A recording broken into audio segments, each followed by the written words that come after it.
talking about your own experience in politics and how maybe it related to mental health, how it was back in the day. Did you feel stress as a female running for office?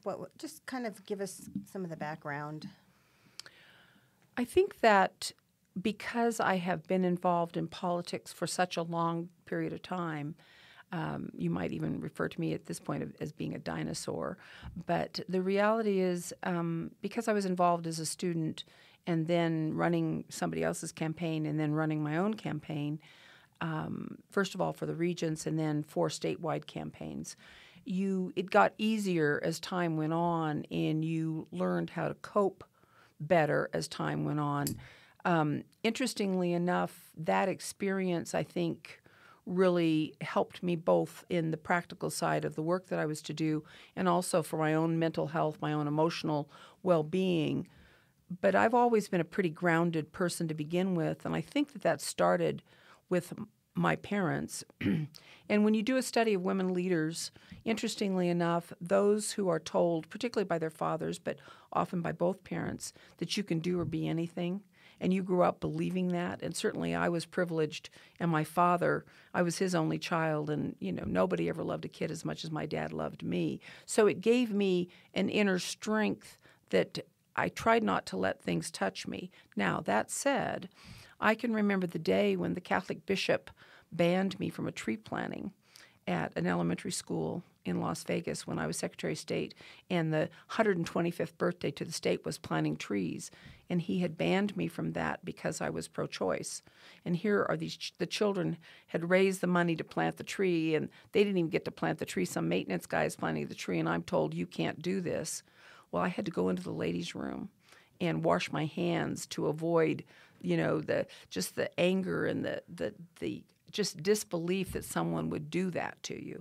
So I think that as life goes on, you experience these things, you gain inner strength.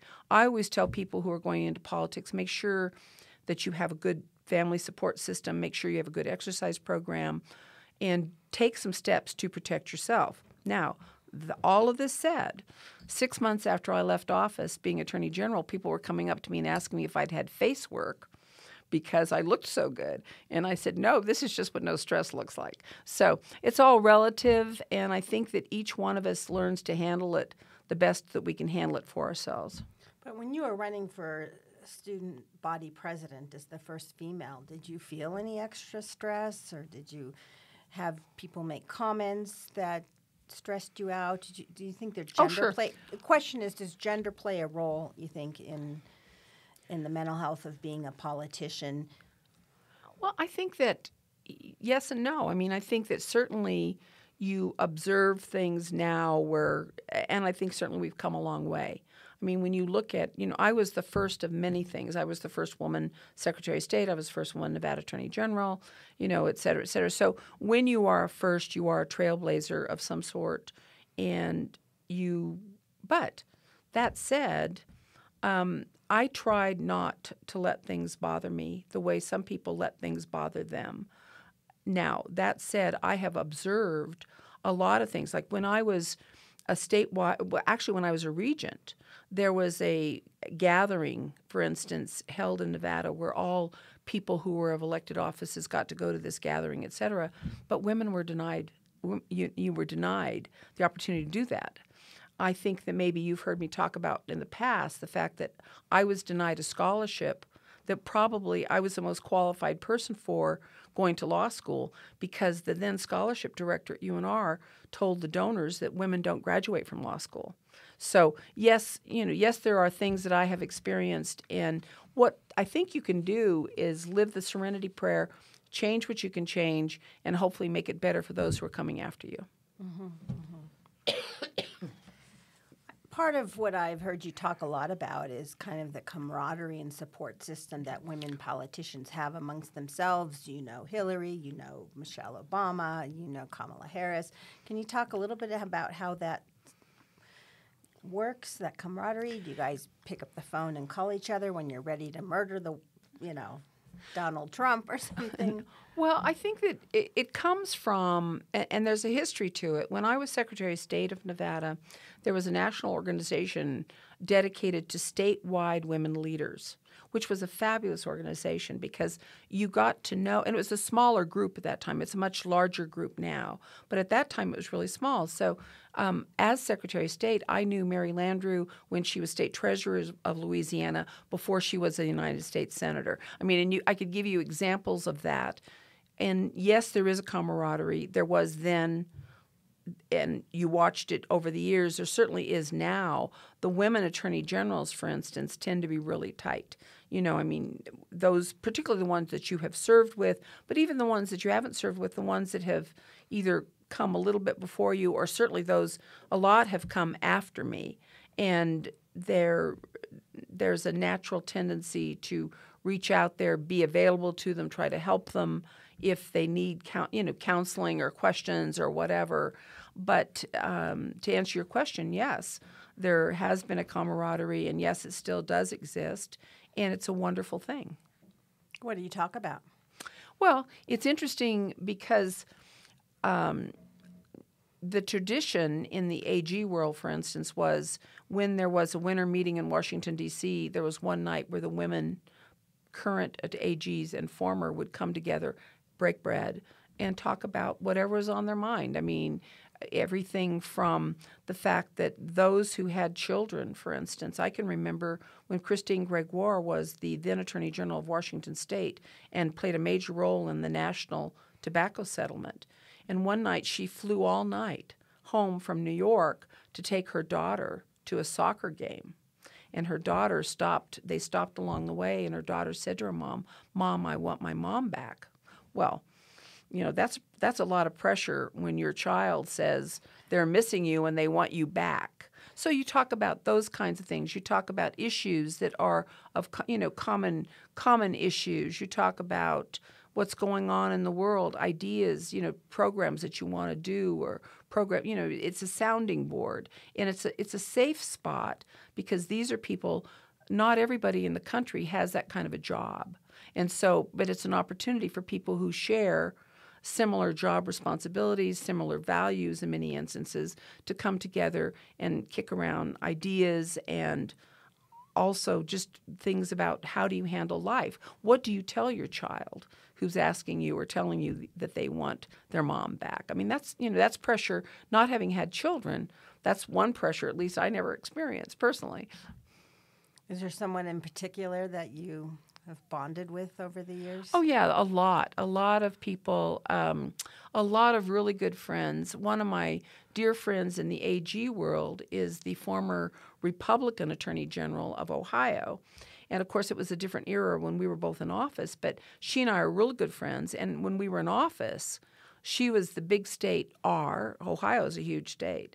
And I was the small state D, but we often partnered on activities together, and we remain really good friends today. I mean, we're still good friends. I see her at conferences. One of the reasons I love staying in this world and going to these conferences is because it's like going to a family reunion. It's like belonging to a National Rotary Club.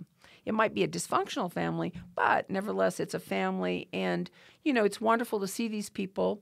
Unfortunately, some are starting, I'm reaching a point in my life where some people are starting to check out, which is never easy. But it's still wonderful to see these people. And all through COVID, I was on a Friday night Zoom call with some current attorney generals, some former attorney generals, the former executive director of the National Attorney General Association, and it's just kind of like something you look forward to catch up with. It's kind of like, again, a little mini family unit. Do you think that female politicians focus more on, or more amenable to mental health legislation and legislation that affects that field? I think that's a really interesting and relevant question. And I know that because you took my family policy class, and we've studied this, and the studies show that oftentimes, and not every circumstance, but oftentimes women are more particularly interested in family issues that relate to family, issues that are like this. That's not always the case, but I think generally speaking, it's been my experience that a lot of women legislators that I've known, a lot of constitutional officers that I've known have taken a particular interest in some issues that are more relevant to family and more relevant to mental health and even sometimes social issues. But that's, there are exceptions, of course, to that rule. But I think generally speaking, I've seen a great deal of empathy. And certainly when you look at people who bring people into the world, and although, even that's changing. I just came from a bank today where the banker is getting ready to take paternity leave, because they're having their first baby. And so that's actually kind of an interesting thing to see. But I still think that our country has a long ways to go. We talk a good game in terms of making families priority. We're not as good in terms of implementing that and certainly putting resources into that. Mm-hmm. But attorneys generals also have a lot of effect in the kinds of laws and lawsuits that have been That's correct.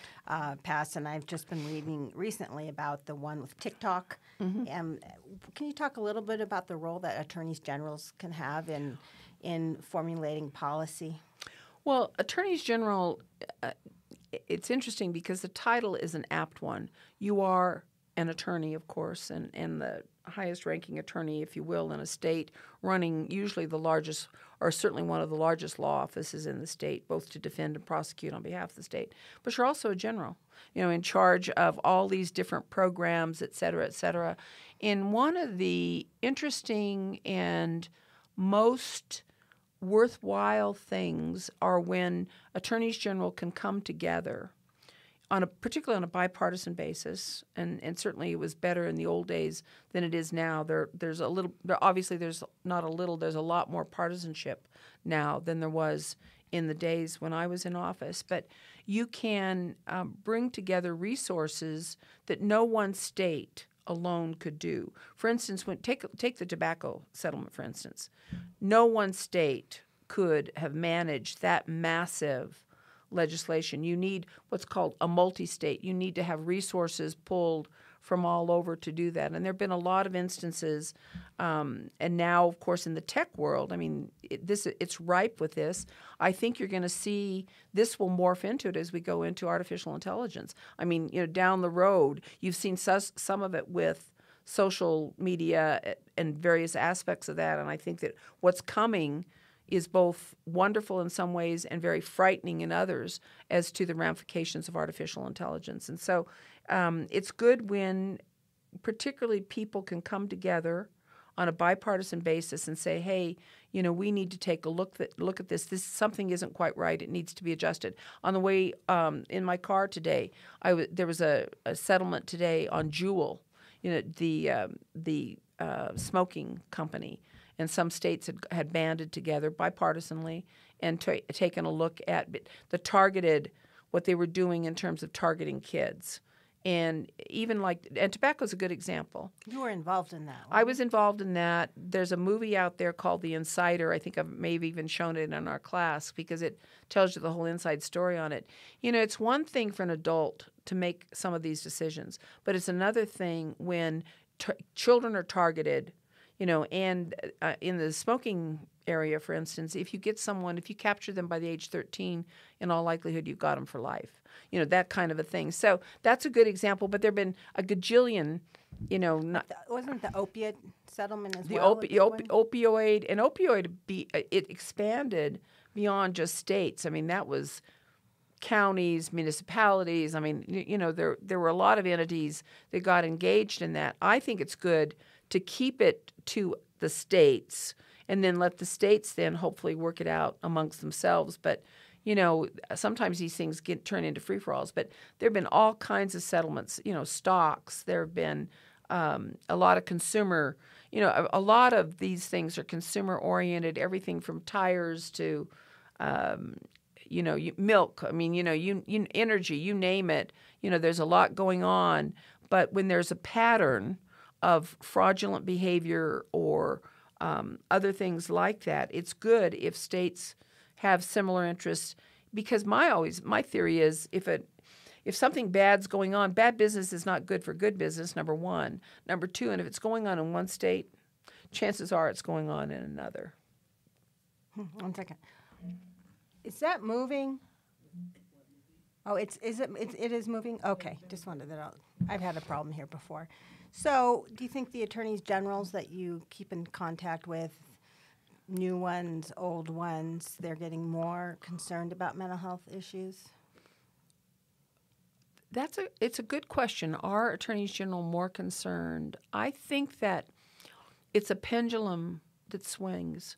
You know, sometimes when there is a personal involvement, or if someone has experienced something, you know, certainly when you look at what's happening with gun violence, I mean, when you think what's happening with opioids, what's probably going to happen, if it isn't already happening, with cannabis. I mean, you know, there's some, there are some good things that come from a lot of things, but there can also be a bad side of it. And I think that you have to be vigilant. I know that in the early days, there were attorneys general, for instance, that had experience with impaired drivers, you know, and so, then of course they got interested in that.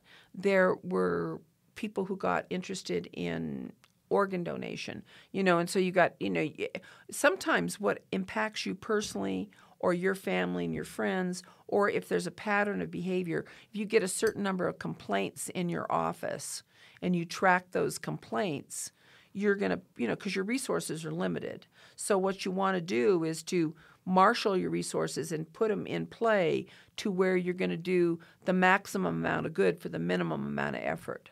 Mm-hmm, mm-hmm. I see. So moving forward, do you think that the gun issues, we always hear about the gun laws and the assault weapons. When there's a shooting, then it dies down, then it comes back when there's another shooting. Do you think there's attorneys generals are going to be involved in that at all? Yes, I think that there are a lot of attorneys general who have been involved, are involved, and will stay involved. I can tell you, again, back in, I think it was like 91, I was one of 17 attorney generals that went to Michigan to endorse the then called Brady Bill, the banning of assault weapons. Brady was he was the one with Reagan? Mm-hmm. Yeah. He was the press secretary who was shot, and he and his wife played a very prominent role. Mm-hmm.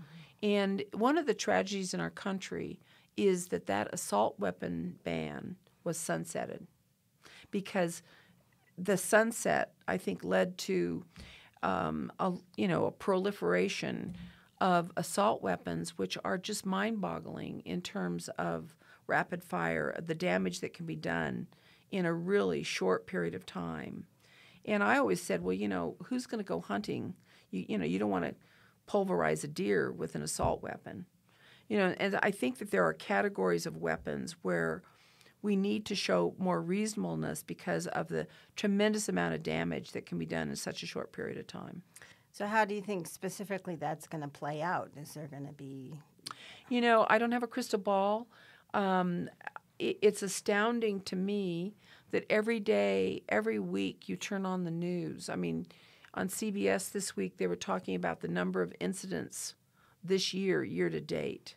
Mm-hmm. And it's as if we are numb to it, and I can, there are pictures of President Obama crying, after Sandy Hook. I mean, there are, it's just, you really, really wonder what is it going to take some more serious steps to try to rein this in, if that's possible. Mm-hmm. So here back in Nevada, do you feel optimistic about the legislature and the numbers of women in the legislature and kind of the kinds of legislation they're looking at? I think that Nevada, my money is always on Nevada. My money was always on Nevada. I mean, I look at the opportunities that Nevadans gave me at a time when it was unusual to see a woman running for statewide office. When I came into office as Attorney General, there was one sitting woman attorney general in the country. And the year that I came in, 3 of us came in. So then there were 4. And so then over the years, you've looked at, it's ebbed and it's flowed. But I think my money's always on Nevada. We are a conservative state in many ways, but in other ways, we recognize some individual freedom. I mean, the fact that we passed the referendum on Roe v. Wade, at an astounding time. I mean, I think that you just really have to live your life as optimistically as you can, because the alternative sometimes can be unbearable.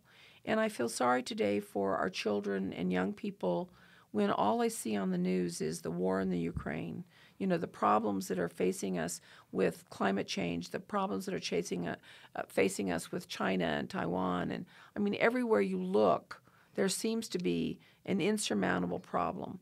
That said, I think that it's better to live your life as optimistically as you can, with as few regrets as you can, learn from the mistakes that you make, and put your energy into as positive things as you can put your energy in. And sometimes the only answer is living the serenity prayer. Change the things that you can change and accept those that you can't. To answer your question vis-a-vis the Nevada legislature, look at the fact that we've had, we led the country in terms of the number of women legislators. And I think that it just shows you that more people are running for office, more women are getting elected, and hopefully they put their energy into positive things that benefit us all. So you would encourage women to go into politics? Oh, absolutely. If the fire's in the belly, it's interesting. I don't try to talk people into running.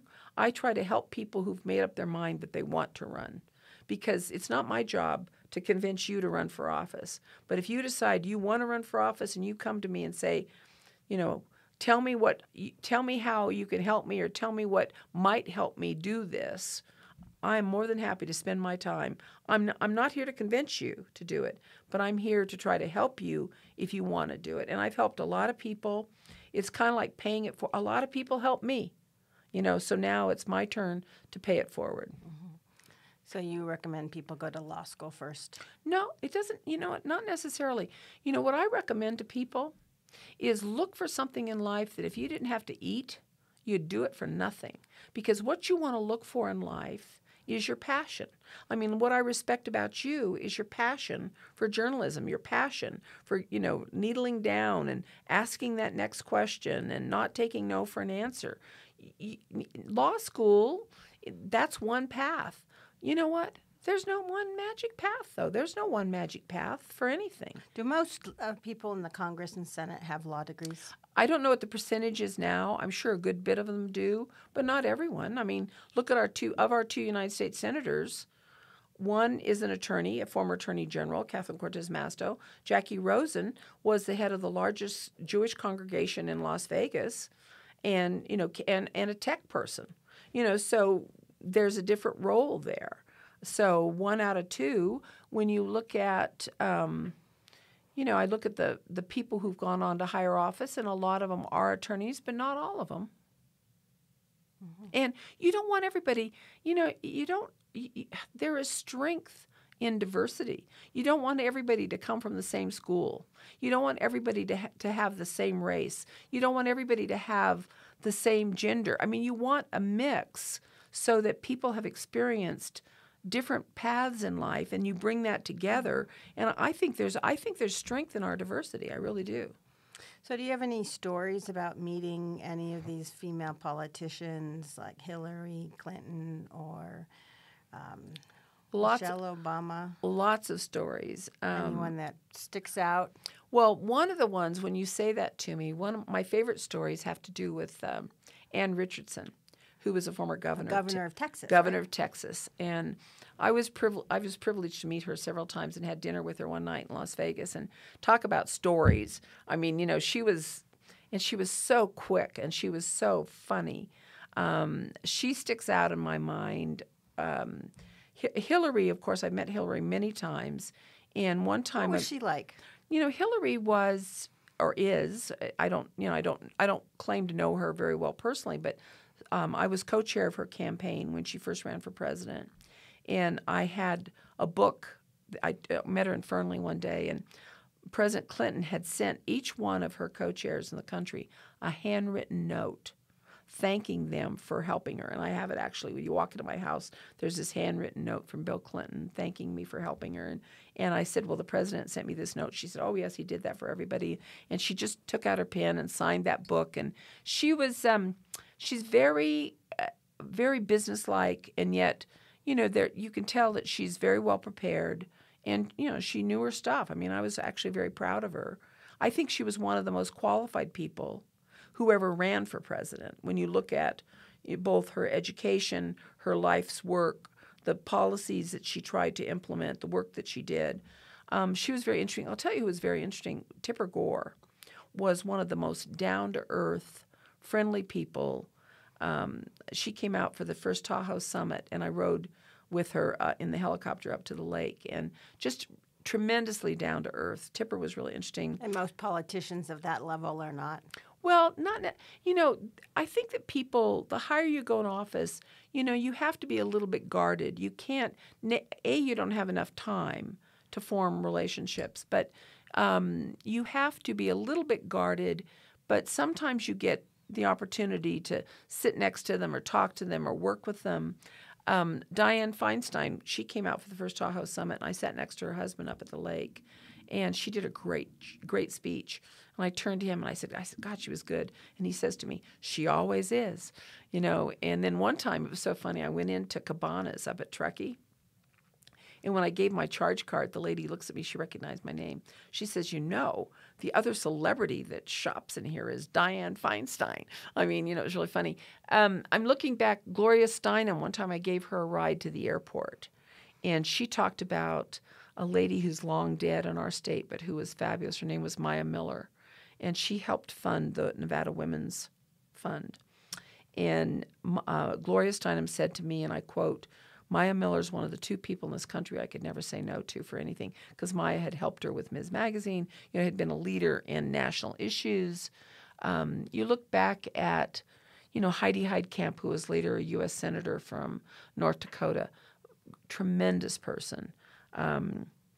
It's been interesting, all the people that I've been privileged to meet or cross paths with for a short period of time. I don't pretend to be friends with them. I don't have to. I know who I am. I know who I'm worth. And I do have a lot of friends who have risen to high places, men and women. What were the Obamas like? I didn't spend, it's interesting, I've got a picture of me with President Obama taken here at Morrill Hall the day he spoke on our quad. And he was friendly. He wasn't as warm as, but again, you're just one people running through a photo line. What was Michelle like? Michelle was, she spoke here at an event and was very warm. I've got somewhere, I'm sure, a picture of me with her. Very good. I'm trying to think back. I've met Jill Biden once. The further back you go, and the longer you've known someone, the easier it is. I mean, someone who is really genuine is Bill Clinton. I mean, it's amazing. I had dinner opposite him one night, and it was just, there's some people who pull their energy, and they're not in a hurry. They're looking you in the eye. I mean, they make you feel like you're the only person on earth, kind of thing. But and I think when you look at our U.S. senators, I mean, we're really lucky in Nevada to have as much access as, and that's true, to our United States senators. A state like California, California is 11% of the United States. So what are your chances of interacting with someone when you've got those numbers to compete against? Whereas here, you've got many more opportunities to be on a first-name basis or to be involved. And I'll tell you who's really good is Kate Marshall, our former lieutenant governor. I mean, she's absolutely the real deal. Is she running for governor? I don't know. I think you'd have to ask her. She's at the legislature. She's working on trying to lower drug prices, which is a really good cause, I think, to work on. And, I have a lot of respect for her. And over the years, I've seen a lot of women legislators. You know who's a really good person too is Dawn Gibbons, who was a legislator, former first lady, has done a tremendous amount on organ donation. She's always there to help. And again, she was elected as a Republican. I helped her as a Democrat. We did a lot of bipartisan things together on organ donation. She's fantastic, and so you look back at the people whose lives have touched yours.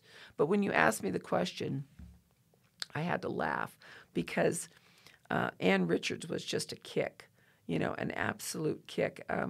One time I got to go, the first time I was elected Attorney General, I got to go to the governor's meeting in D.C. Our then governor invited me to go, and some Catholic priest knocked Texas in the invocation. And she was up three speakers later, she came up and didn't miss a beat. She said, well, it's mighty nice of Central Casting to send us this young priest, and all I got to say is, brother, what a waste. I mean, just really funny, humorous, quick, very quick-witted. You start thinking back on them, and it's really fun to observe people. I'll tell you who's really sharp right now is the Attorney General of New York.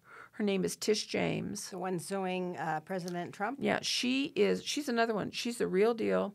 When she was first elected, New York's a big state, and sometimes big states, they don't have as much time to participate as the small states.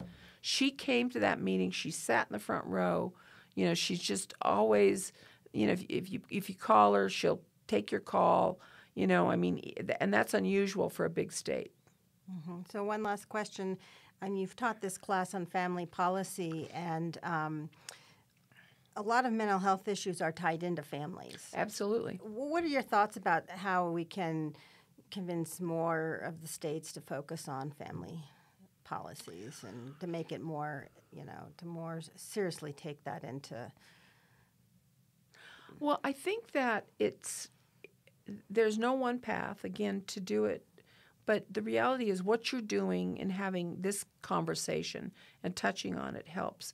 The more that you can bring the conversation around to it, I think that sometimes it's one of those issues that it's not as high level an issue as perhaps it should be given the impact on our families. I think a lot of the homelessness on our streets is due in part to mental health issues. I think that some of the things that go on in our schools is due in part to maybe not having enough counseling or not enough nursing, not enough people recognizing these issues. Unfortunately, the lobbying that goes on is largely related to who can afford to pay the big lobbyists to lobby an issue. And mental health, I've seen budgets cut before where mental health was one of the things that went on the chopping block. And there's so many things that are related to it that and again, there's no one solution. But that said, you have to have resources available. You have to have resources in the community. You have to figure out ways to help people and help families. Because if you don't, and it's like what I say about education, if we allow our children, for instance, to drop out of school, the chances of them interfacing with our criminal justice system rises exponentially. And you know as well as I do because you've studied it. If we let our children drop out of school, it's cheaper to support education on the front end than it is to support our criminal justice system on the back end. And it's the same way with a lot of the problems that we have on our streets. And it's going to be cost effective, I think more cost effective, if we support some programs to prevent some of these things from happening than to pay for it after the damage has already been done. Thank you, Frankie Sue. That was very interesting. Good. So we're done, and then I'm going to